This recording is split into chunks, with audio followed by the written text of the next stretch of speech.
I just want to start with, what does LCP stand for? It stands for Local Coastal Program, and you're going to hear that acronym a lot today. So slide 2, please.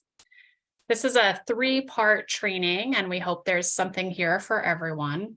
What we hope to accomplish today is to demystify LCPs by providing a quick overview of LCPs and get you used to the lingo. Explain how LCPs are an important part of coastal management in California, and demonstrate locations of key resources for local governments doing LCP reviews.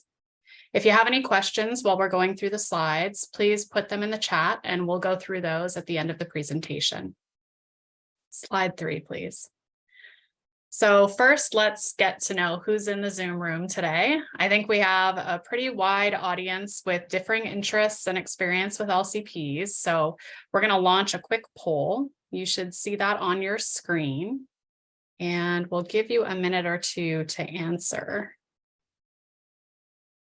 Let's see. There we go.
All right, it looks like we got most folks have chimed in here. So let's just take a quick look at the responses. Looks like we've got a lot of folks who have been working in the coastal zone for, I don't know, 1 to 5 years, but we've definitely got some newer folks and definitely some long-term folks. And it looks like we do primarily have local government staff. That's great. But also some folks from other government positions, nonprofits, consultants. So that's nice to have you all here as well. And it looks like we have a lot of folks who have not been part of an LCP amendment before.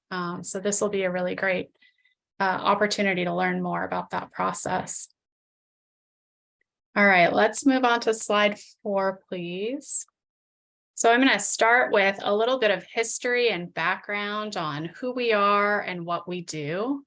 In 1976, the Coastal Act established the California Coastal Commission as a permanent state agency. In partnership with coastal cities and counties, the Coastal Commission protects and enhances the coast through planning and regulation, through rigorous use of science, by encouraging maximum public participation statewide, by educating the public, and by being effective in how we work and coordinate with our government partners like you all. The Coastal Act establishes strong resource protection and coastal development policies for California's coastal zone, which covers about 1,100 miles of coastline. And the coastal zone extends 3 miles seaward from the shore to the outer extent of state jurisdiction. And onshore, it can be as narrow as several blocks in some urban areas, and up to 5 miles inland in more rural areas.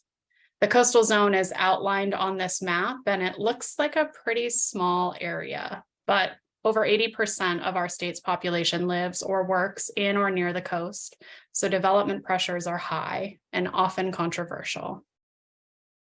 Next slide. The commission is part of the California Natural Resources Agency, but the commission itself is an independent quasi-judicial agency. It's composed of 12 voting members appointed equally by the governor, the Senate Rules Committee, and the Speaker of the Assembly. 6 of the voting commissioners are locally elected officials, and 6 are appointed from the public at large. 3 non-voting members represent the Natural Resources Agency, the California State Transportation Agency, and the California State Lands Commission. The commission holds monthly public meetings in different locations throughout the state. And since COVID, we've started rotating between in-person hybrid meetings and all virtual meetings so that people have the option to call in and speak or give presentations on Zoom for every meeting. Whenever possible, we schedule items for hearings being held in locations relatively close to the location of a proposed LCP amendment or development project. However, legal deadlines for action sometimes require that the hearing on an item take place in a different area or during a virtual meeting. All of our hearings are live streamed, and all of our staff reports are available on the Commission's website prior to the hearing. Coastal Commission staff supports the commissioners by providing them with staff recommendations on permits and LCPs, and acts as a liaison to local governments on their planning and permitting efforts. We're a small agency. We have maybe 180 staff total, but we have many programs and functions to cover the wide range of coastal resource issues that we deal with. Our program units include statewide planning, where Brittany and I are from, enforcement, transportation, technical services, and public education, just to name a few. Our headquarters are located in San Francisco, and our 6 district offices are located between Arcata in the north and San Diego in the south. And each district office covers specific geographic areas of the coastal zone. So for example, if you're associated with Marin County, you may be most familiar with our North Central District staff. You can find information for all our district offices and staff members on the contacts page of our website. The Coastal Act fits into a bigger picture of federal and state coastal management laws. And in order to talk about LCPs, we need to talk a little bit about that big picture first. LCPs are all about who has the authority to protect our coast, but that authority trickles down from these other federal and state laws. California has an overarching coastal management program that was approved by NOAA to carry out the Federal Coastal Zone Management Act. The program lays out who is responsible for what in protecting the California coast and is administered by 3 state agencies. The California Coastal Commission, which regulates development within the coastal zone, the San Francisco Bay Conservation and Development Commission, or BCDC, which regulates development within the San Francisco Bay, which is carved out from the coastal zone, and the Coastal Conservancy, which has a non-regulatory role in protecting and enhancing the coast and bay. BCDC and the Conservancy are our sister agencies, if you've heard that term before. The Commission derives its authority to review federal projects and other federal activities from the Coastal Zone Management Act. Now, independently of the Coastal Zone Management Act under state law, the Coastal Act gives the Coastal Commission authority to issue coastal development permits and certify LCPs so that local governments in turn can assume authority to regulate development through coastal development permits. That's a brief background on our coastal program and LCPs, and Brittany is going to walk us through the next part of our presentation. Thanks, Erin. So now we'll dig into what an LCP really is and why they're so important. So the Coastal Act requires each local government to prepare an LCP for the coastal zone portion of its jurisdiction. So what does that mean? LCPs are essentially the mechanism that links Coastal Act policies and protections to local planning and implementation. And generally speaking, an LCP consists of a local government's land use planning documents, zoning ordinances, zone district maps, and any other document that implements the Coastal Act at the local level. And as indicated on this slide, the purpose of an LCP is to meet the requirements of and implement the provisions and policies of the Coastal Act. So LCPs serve as a blueprint for development and for build out of the coastal zone in the state's coastal cities and counties. Currently, 76 local governments have all or a portion of their jurisdiction within the coastal zone. And that's 15 counties and 62 cities, which if you're doing the math would add up to 77, but we don't count San Francisco twice, even though it's a city and a county.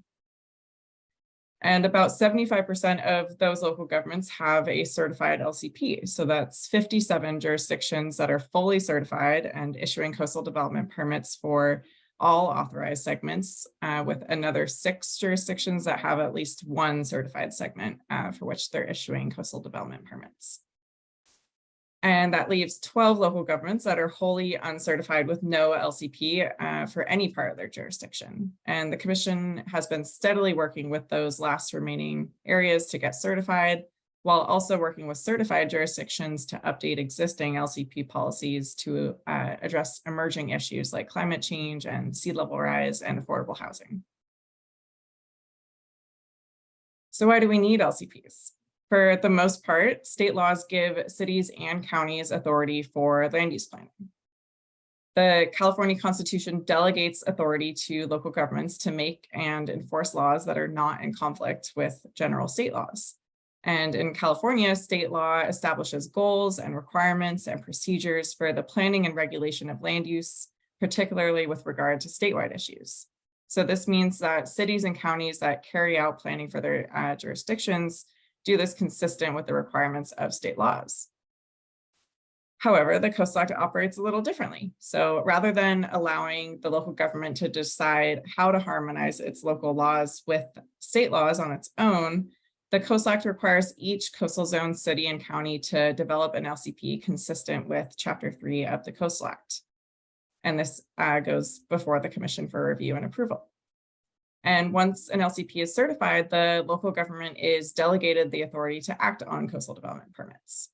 And without that LCP, the responsibility and authority for CDPs stays with the Coastal Commission. So that means the local government does not have authority to approve any development in its coastal zone until it develops and gets a certified LCP. That said, the Coastal Act is designed for local governments to follow this system of delegation, and the Commission wants delegation of Coastal Act responsibility to local governments where it belongs, so that local jurisdictions can implement the provisions of the Coastal Act in a way that's consistent with the intent of the law and fitting to their local context.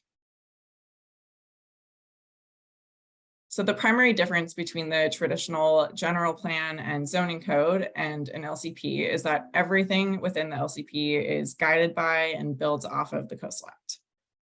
And jurisdictions in the coastal zone must repackage relevant documents into the two components that make up an LCP, rather than only have a general plan and zoning code. And this could be done in a variety of ways, like having certain parts of the general plan certified as the LCP, or developing a new or separate coastal element and coastal zoning code. An LCP is made up of two components, the land use plan and the implementation plan, also known as the LUP and IP, and these are also good acronyms to know.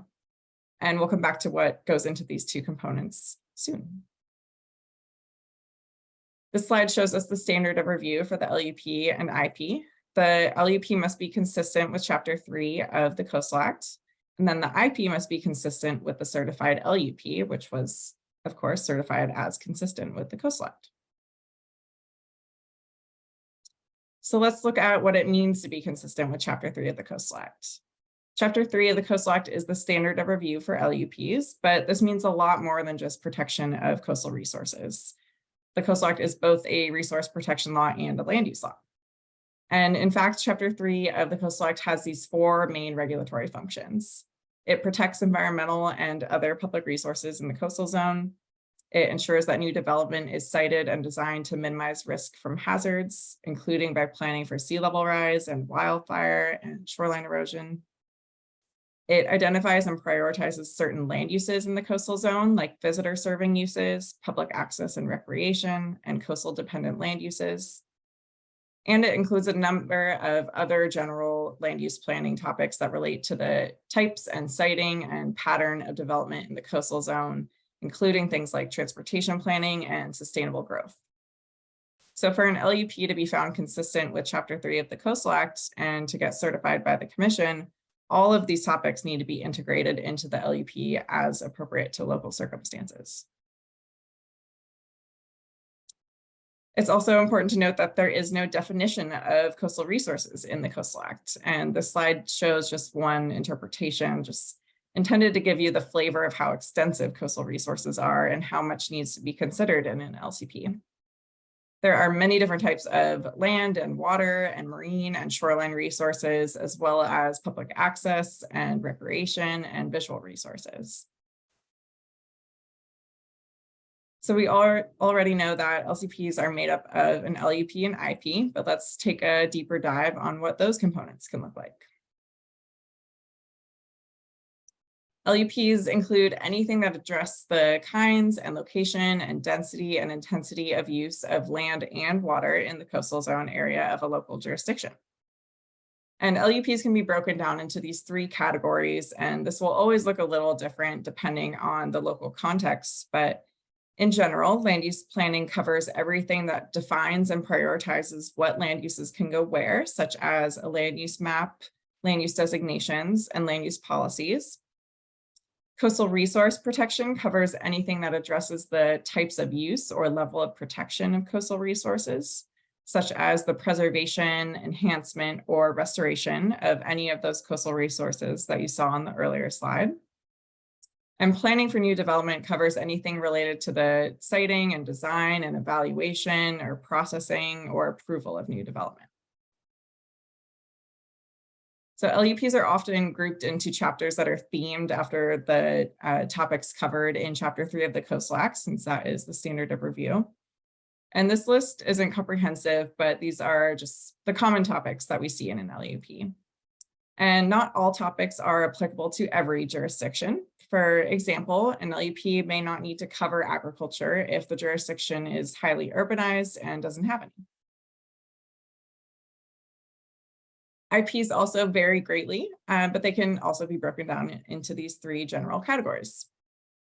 Zoning ordinances, or often called zoning codes, include regulations that define how property in various zoning districts can be used through allowable uses and development standards such as lot sizes, setbacks, and heights.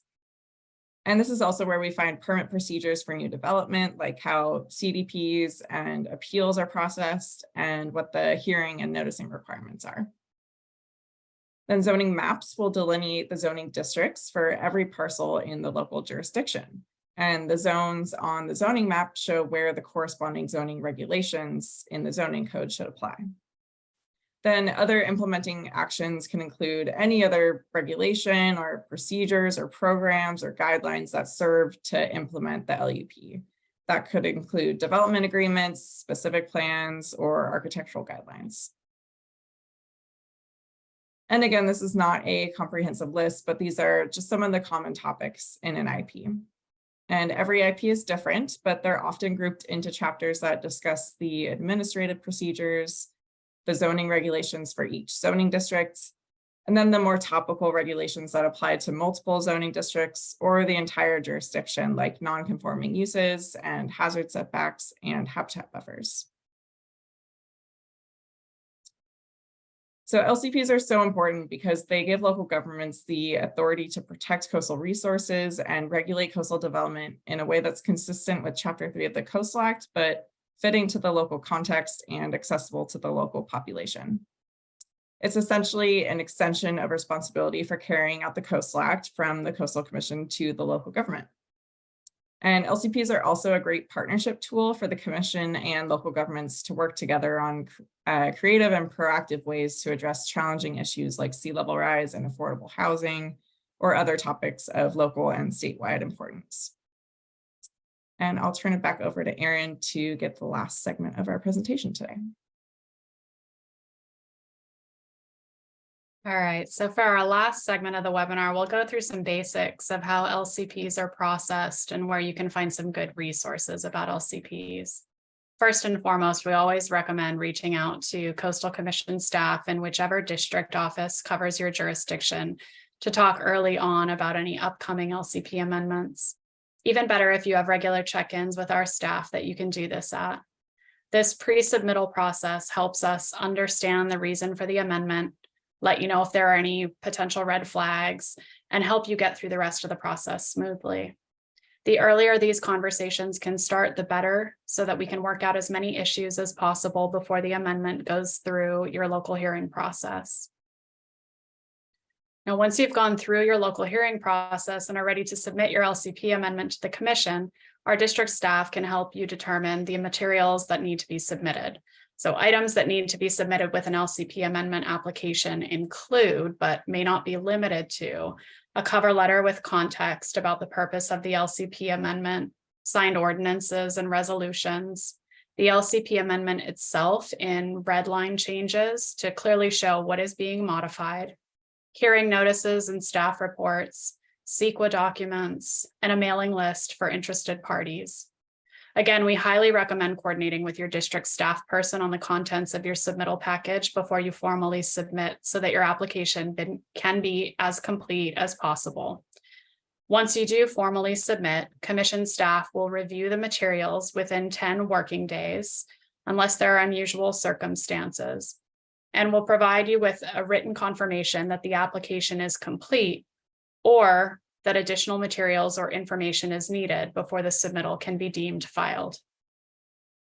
Once your LCP amendment application is considered complete, our staff begins the analysis process. This includes reviewing the amendment for consistency with the standard of review and for internal consistency with the rest of the LCP, and researching past precedent and current statewide guidance on the Coastal Act issues that are being raised by the amendment.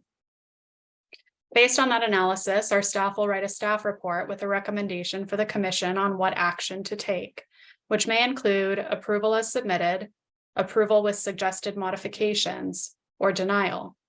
If the recommendation included suggested modifications, it is best practice for commission staff and local government staff to work together on language that is acceptable to both parties before the commission hearing.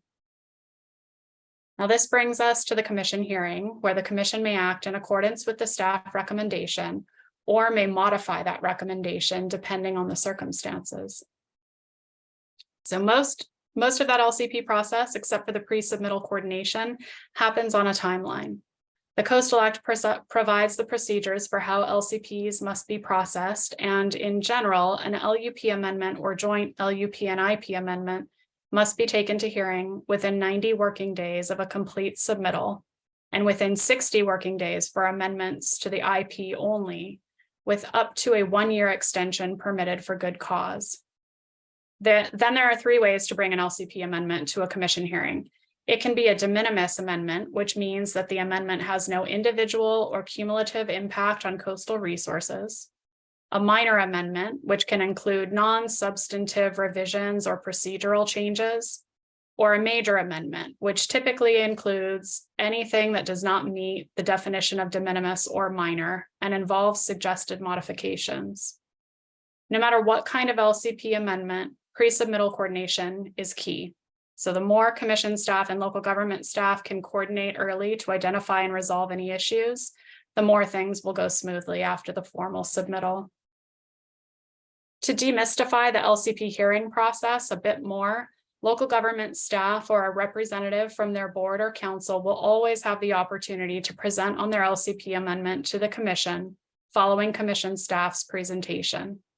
That speaker may wish to reserve some of their presentation time for rebuttal after the commission hears public testimony on the item. After applicant rebuttal, the public hearing is closed and the commission may deliberate on the item, which may include specific questions for commission staff or the local government representatives. Then, as mentioned, the commission will act on the item. In the case of major LCP amendments, these actions can include approval as submitted, approved with suggested modifications, or denial. If the amendment is approved as submitted, it is then considered certified. Or if suggested modifications are made, the local government must take those modifications back through their local hearing process before the LCP amendment can be considered certified. After certification, a local government assumes responsibility for implementing its LCP. Implementation is primarily in the form of processing coastal development permits, but there are other implementation responsibilities such as enforcing permit requirements, responding to permit violations, and updating the LCP to address emerging issues or new state laws. The commission reviews and approves any amendments to previously certified LCPs before those amendments can go into effect. Also, after LCP certification, a local government coordinates with the commission's mapping staff to prepare a post-certification map that delineates where the local government has permitting authority and where the commission has retained authority or appeals authority.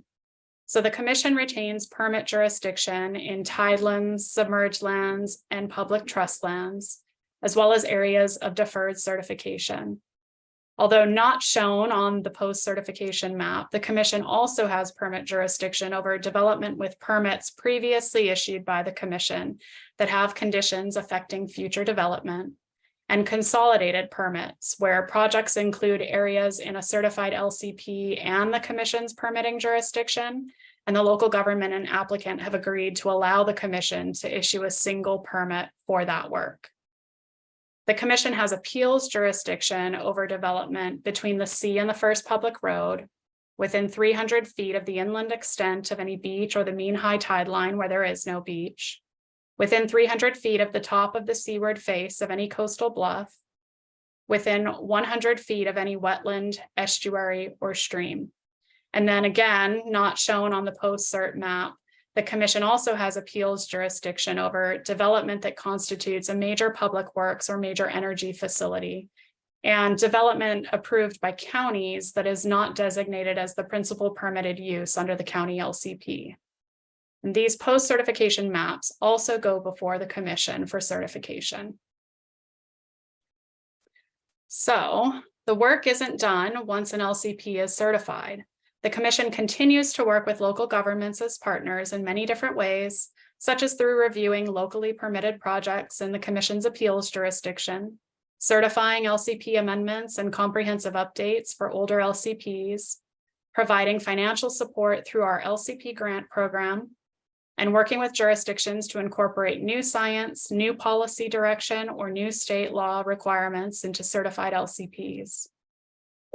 And once certified, LCPs are still a big part of the commission's regulatory work, even though the permitting authority is delegated to the local government. LCPs serve as the standard of review for appeals and public works plans, or as guidance for consolidated permits, permits for projects within the commission's retained permit jurisdiction, and for long-range development plans. So the last part of our webinar today is about where you can find LCP resources on our public website. There's a lot of great information on our public webpage that can support local governments and their LCP work. So let's walk through where those resources can be found in these headers at the top of the home page. Under the meetings header on the far left, you can find the agenda for the upcoming commission hearing, which has the link to the virtual hearing procedures and speaker request form. These are good resources if you are the applicant for an LCP item on the hearing or are interested in speaking on another item. Under workshops, you can find recordings of past commission workshops on challenging topics like wetlands and sensitive habitat areas. Under archives, you can find staff reports going as far back as 1996 and videos as far back as 2001, which are great resources for researching past commission actions. Under the services and programs dropdown, the local governments page has some great LCP resources. The resources for local governments page will be updated within the next month or so. But in the meantime, you can find resources like our LCP update guide that covers what should go into both LUPs and IPs, and other memoranda on topics like accessory dwelling units, SB 9, and short-term rentals. This is also where you can find our grants page, which provides information on and applications for our LCP grant program. The commission supports local governments in completing or updating their LCPs to plan for climate change and sea level rise through these grant funds. And the grant program was recently adjusted so that we are accepting all grant applications on a rolling basis. No more need to wait for a competitive grant round to open up to be able to apply. Moving on to the Learn dropdown. This is where you can find many of the commission's policy guidance documents on topics like the public trust doctrine, sea level rise, and environmental justice. Local governments should review these policy guidance documents when completing or updating their LCPs, since they contain guidance on challenging coastal planning topics and sometimes include model LCP language. Over on the right-hand side of the drop-down tabs under Access, you can find a California Coastal Trail map tool that may help inform the coastal access and recreation policies of your LCP. And last but not least, You can find the full Coastal Act and California Code of Regulations under the About dropdown, which is of course important to have on hand as the standard of review for LCPs. You can also find contact information for all of our district staff and program staff, and we encourage you to reach out with any questions or to start an early coordination process. So that's the end of our presentation.